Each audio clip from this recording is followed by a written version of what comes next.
국회에서 국정원의 전 홍장원 차장이 발언한 중에 제가 놀랄 만한 발언을 한 게, 자기도 군 생활을 했기 때문에 군인들이 유사시에 다시 명령을 내면 또 들어갈 수 있을 것이다, 이런 얘기를 해서, 군 생활을 얼마 했는지 모르겠습니다. 국정원 생활을 한 30년 했다고 그러는데, 군 생활은 제가 알기로는 유관장교 때 끝낸 걸로 알고 있습니다.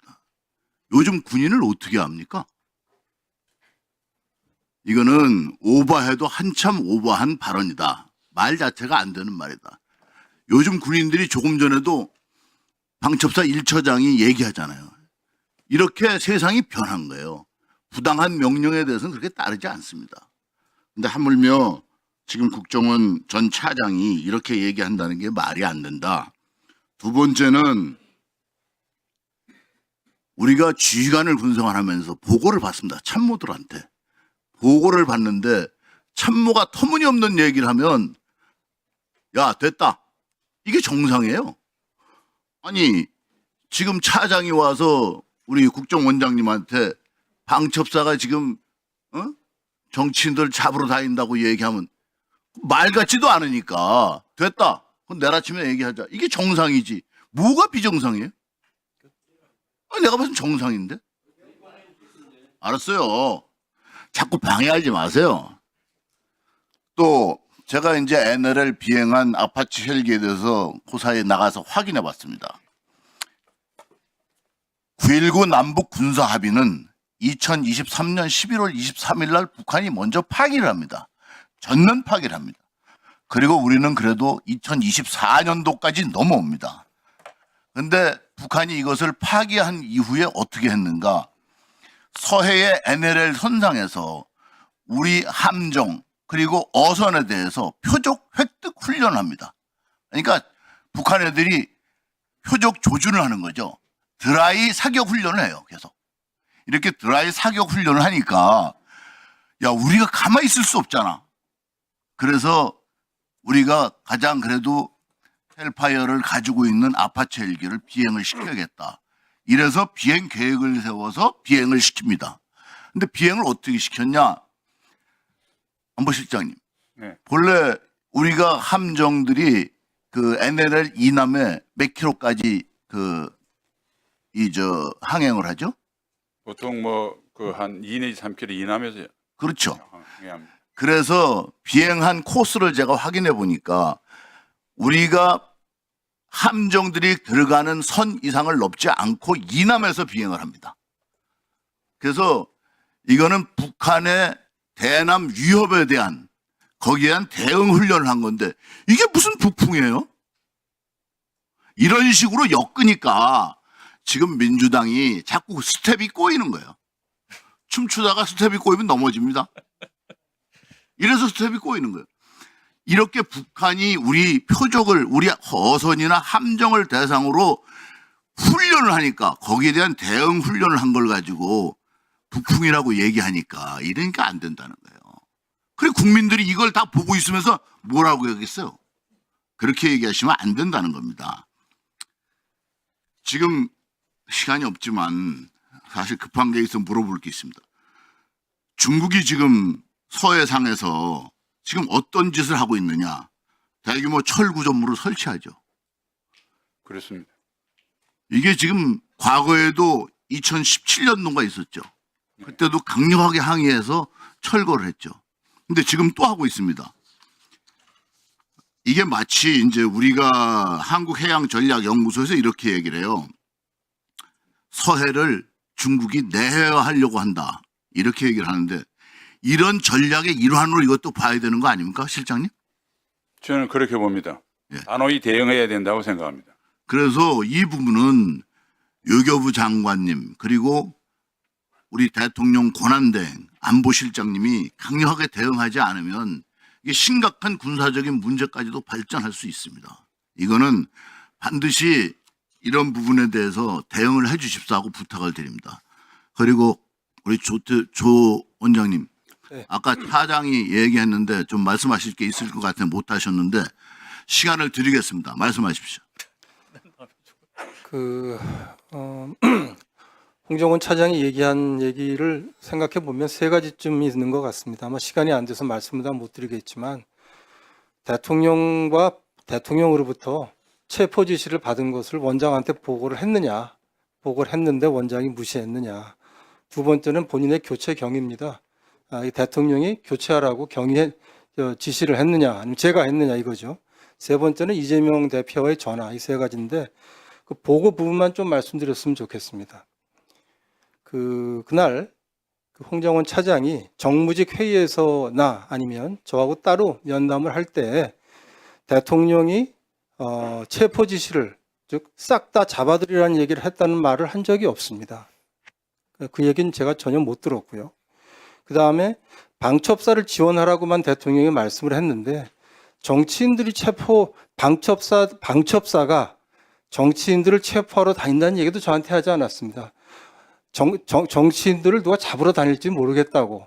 그것도 대통령이 전화했다는 얘기와 정치인들을 잡으러 다닐지는 모르겠다는 사이에는 두세 가지 얘기가 껴 있습니다.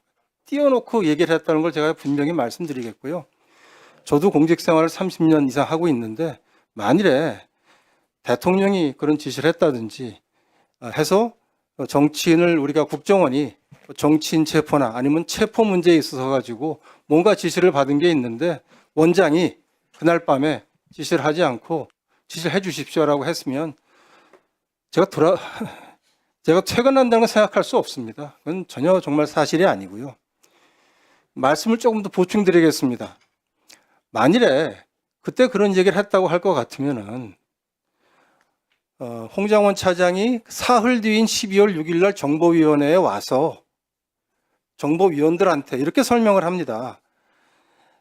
본인이 이렇게 얘기했다고 설명을 합니다. 그걸 가지고 어느 정보위원님이 나와서 기자 브리핑을 하셨는데 이렇게 얘기를 합니다. 결론은 이게 1차장은 일체 아무것도 하지 않고 있다가 간단히 정리해 주세요. 예. 나갔는데 이겁니다. 지금까지 상황은 정보위원장 그리고 두 위원한테 보고하기 전까지는 자기밖에 몰랐다고 얘기를 했다. 즉 원장한테 보고 안 했다고 본인이 확인을 했습니다. 12월 6일입니다. 하나만 더 얘기하겠습니다. 제가 그렇게 정치인 체포라든지 지금처럼 폭로할 게 있는 거를 보고를 받아서 알고 있는 상황이었으면은 제가 홍장원 차장을 쉽게 교체할 수가 있겠습니까?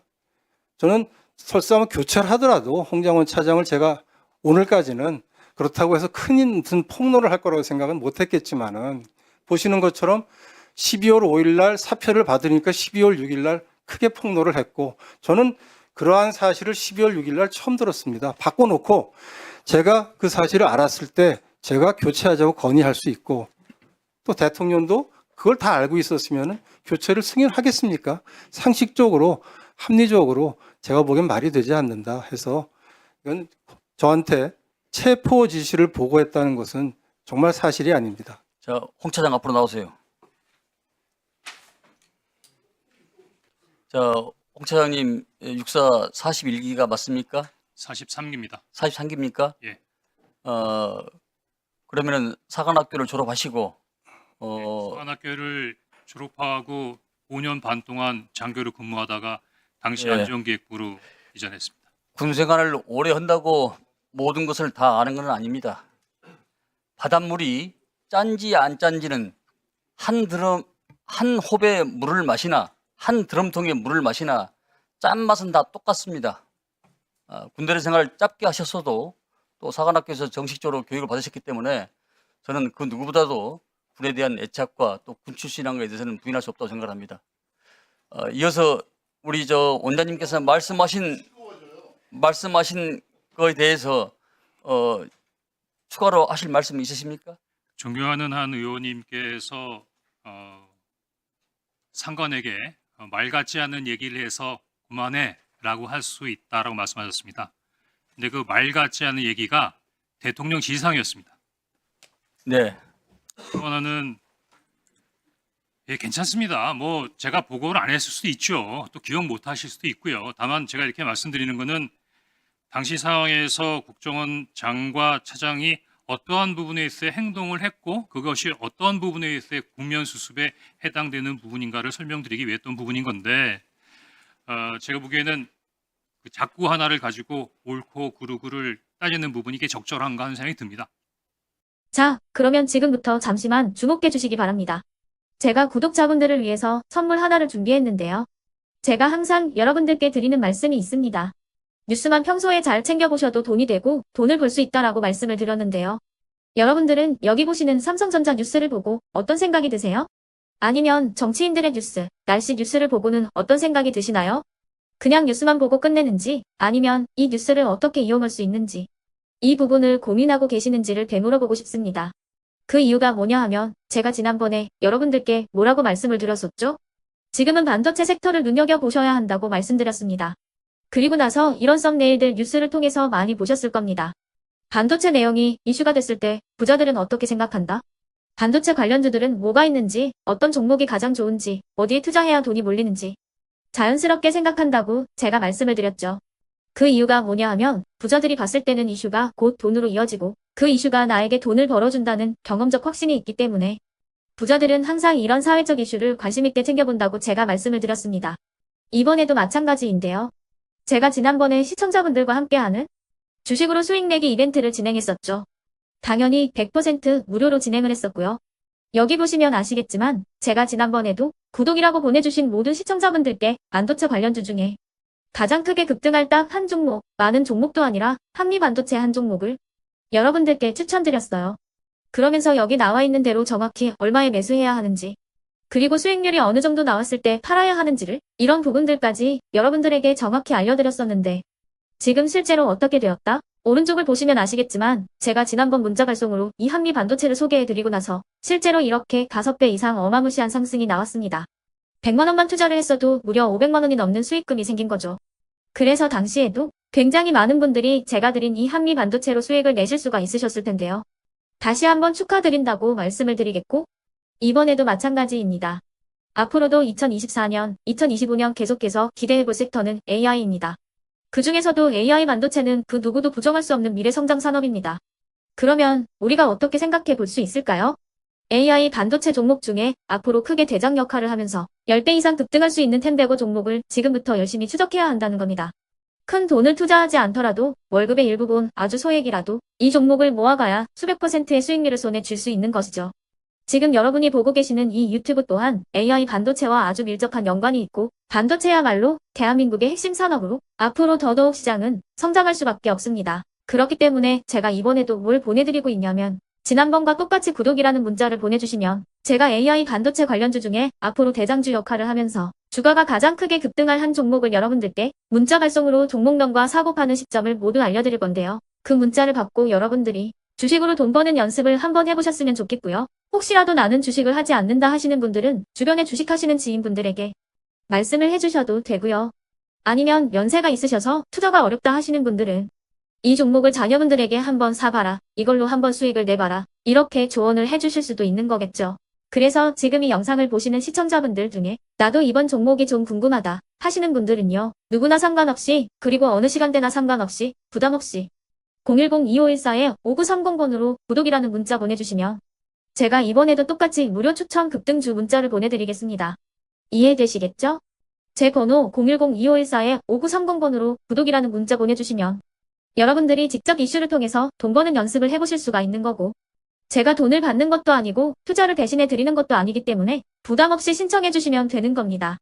그리고 수익이 나면 저는 다른 것은 하나도 바라지 않습니다. 제 채널에 구독, 좋아요 한 번씩만 눌러주시라 이렇게 다시 한번 말씀을 드리겠습니다.